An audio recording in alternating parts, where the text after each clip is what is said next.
North Korea is the world's most repressive regime. The brutal Kim dynasty, which has been in control for over half a century, has presided over some of the world's worst human rights abuses. Talking to the ordinary people of North Korea is virtually impossible. Information coming out of the country is strictly controlled by the regime. Anybody going in is heavily policed. Citizens can't move freely inside the country or leave it. Working with a covert network over many months, we've put questions to two ordinary citizens living inside North Korea.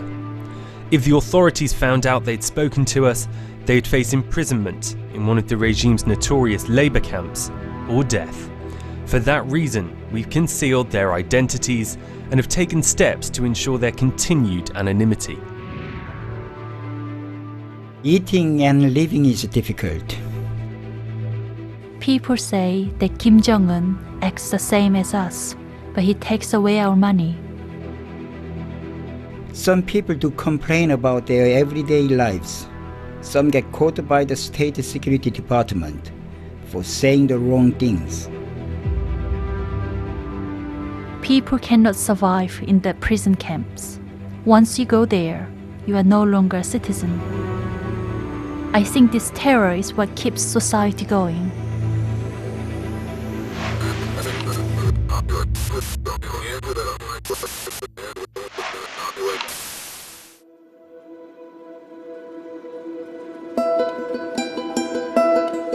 Sun Hui is a father who works in the military. Sun Hui is a market trader who lives with her husband and two daughters. These aren't their real names. Like many market sellers, she trades not just in goods, but also in black market foreign currency, Chinese yen and dollars. We asked them about their daily life. I wake up at dawn around 5:30 because I need to cook rice. Afterwards, I call the dollar black market and find out the exchange rate. I eat breakfast with the family, then I organize the goods to sell at the market and head there. I usually eat lunch at the market.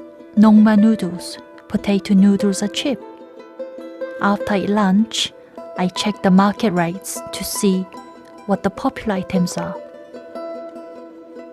I then come home and check the inventory, then I prepare dinner.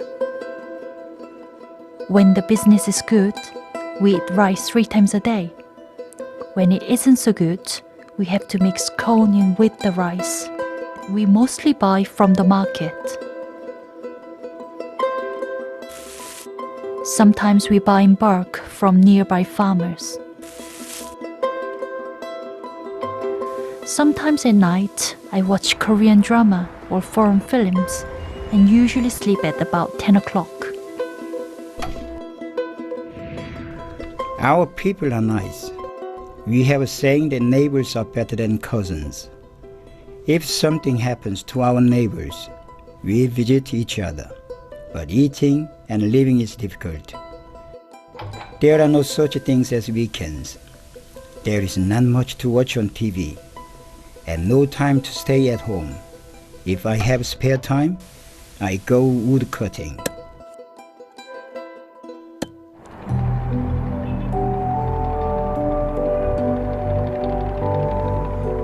Despite being closed off from much of the outside world and crippled by economic sanctions, there are thriving markets with goods brought in both legally and illegally via China. Foreign media like films and TV shows are popular, something the regime fights hard to prevent as it undermines their anti-Western propaganda. The smugglers may meet every day. If there is a business, or maybe just once a week or month. Korean things are the most popular, of course, but the crackdown on them is strong.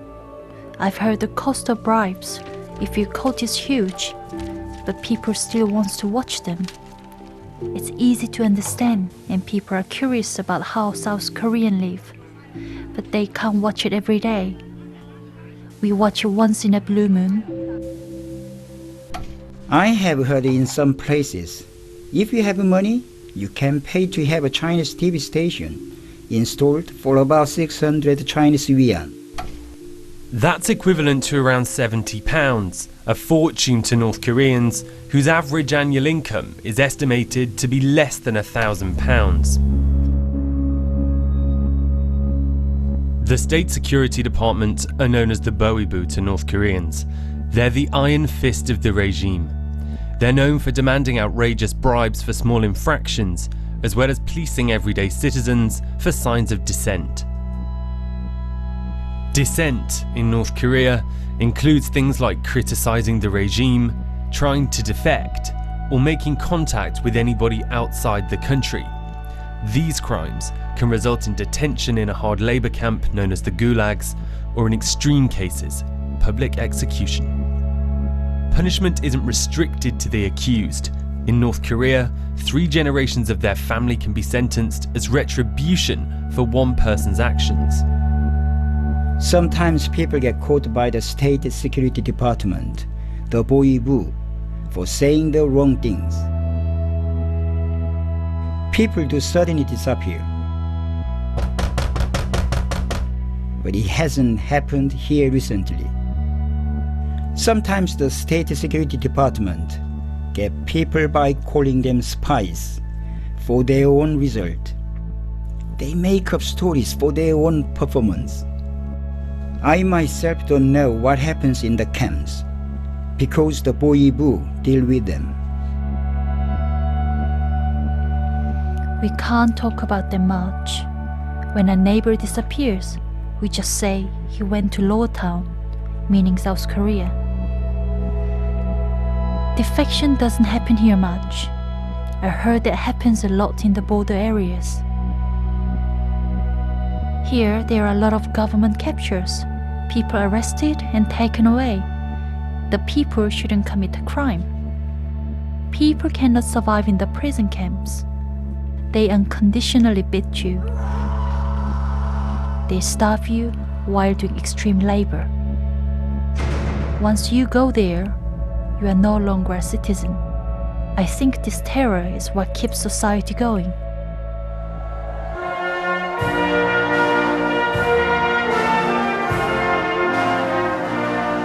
Kim Jong-un became the leader of North Korea in the wake of his father's death in 2011. He's the third ruler in the dynastic Kim dictatorship. It's a cult of personality, with the leaders portrayed as godlike figures. The youngest Kim stands accused of leading a regime just as brutal as his father and grandfather. He allegedly ordered the murders of his uncle and half-brother, whilst allowing the unfettered powers of the security services to continue. Hearing any kind of public criticism of Kim Jong-un in North Korea is exceptionally rare. In fact, it's illegal to publicly criticize him or any of his family. Mostly, people criticize Kim Jong-un for being a businessman. People say that Kim Jong-un acts the same as us, but takes away our money a lot. That the little man uses his head to suck up money like a vampire. But the number of people who assess him positively is increasing. In the 1990s, North Korea experienced a famine that left over 1 million people dead when the state couldn't fund its ration system. In response, black markets emerged across the country. Today, they serve as a lifeline to the population, with the regime reluctantly allowing this capitalist trade to grow. According to the UN, 40% of the population is undernourished, and without these markets, they'd starve. He leaves the markets alone and doesn't crack down much no matter what we do. Many people want things to continue the way it is. And internally, there appears to be a softening in rhetoric towards the West. I've heard at the market that the president of US is coming. People don't know much about the meeting.